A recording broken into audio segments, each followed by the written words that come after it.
воды нет. Шпагиннар гаиләсе Казанның Товарищеский урамындагы йортта яши. Кичә монда су беткән, районда җир астындагы труба тишелгән булып чыга. У нас никаких проблем вообще не было с отключением воды. Сусыз калганыбыз юк иде әле. 2020 елда да бик салкын көннәр булды. Тик аны туктатмадылар. Торбаны тизрәк төзекләндерерләр дип өметләнәбез. Очень много воды было на дороге.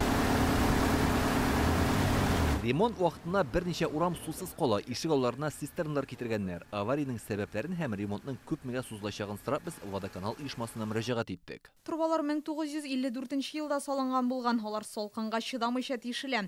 Авария урынында көне буе махсус техника эшли. Суны кичә 11-15 минутта туктаттык. Латыпов, Хороводная, Пугачевская, Яңа Пугачевская урамнарындагы йортларда яшәүчеләр сусыз калды. Бүген кичке 7дә эш төгәлләнергә тиеш. Түбән Камада соңгы 2 атнада кайнар су һәм йортларга җылылык бирү трубалары даими тишелеп тора. Ялларда шундый 5 очрак теркәлгән. Бүген мэрияда узган җыелышта әйтүләренчә, тиз арада ремонтлау өчен эшчеләр җитми. Мэр Рамил Моллин җаваплы җитәкчеләргә вакытлыча Татэнерго мөмкинлекләрен җәлеп итәргә киңәш бирде. Когда нет отопления, Урамда 30 градус салкын торганда өйдә җылы булмау бик күңелсез күренеш. Татэнерго бригадалары белән берләшеп эшләргә кирәк. Идарәче компанияләр дә ярдәм кулы сузсыннар.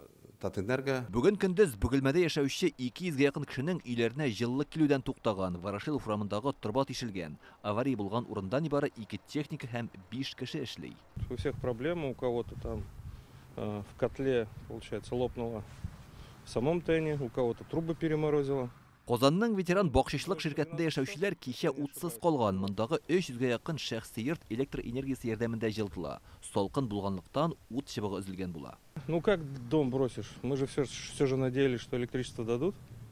Ине ташлап чыгып китеп булмый бит. Без җылы бирерләр дип уйлаган идек. 12 сәгать утсыз, җылысыз тордык. Өйдәге җылылык системасы бозланып катты. Белгеч чакырткан идем, турбадагы бозны эретергә кирәк ди. Җылыта торган махсус җайланмалар алып куйдым. Бу мәсьәлә турында бүген Казан мэриясендәге эшлекле дүшәмбе киңәшмәсендә сөйләштеләр. Проблема в том, что было плохо организовано реагирование на это отключение.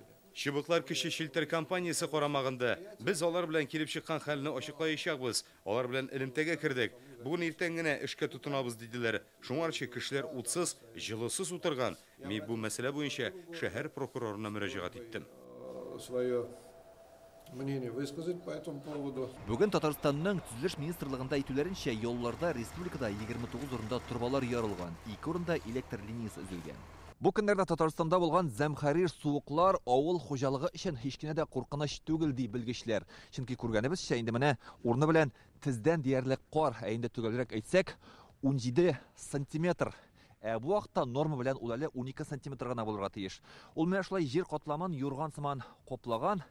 Икенче яктан караганда, галимнәр әйтүенчә, карның кыш көне зыяны да бар икән, чөнки кояштан килгән җылылыкның 90%-ын менә шушы ялтырап торган кар кире җибәрә. Бу очракта физикадагы көзге, ягъни чагылдыру кануны эшли. Бу атна ортасына кадәр шундый салкын һава торышы булачак, аннары бераз җылыта, кар явачак. Этот вот обширный антициклон именно Хәзерге антициклонны циклон алыштырачак. Шуның йогынтысында бераз җылыта. Шулай да декабрьнең алдагы 10 көненә һава торышын әйтсәк, ул гадәттәгедән салкынрак булачак.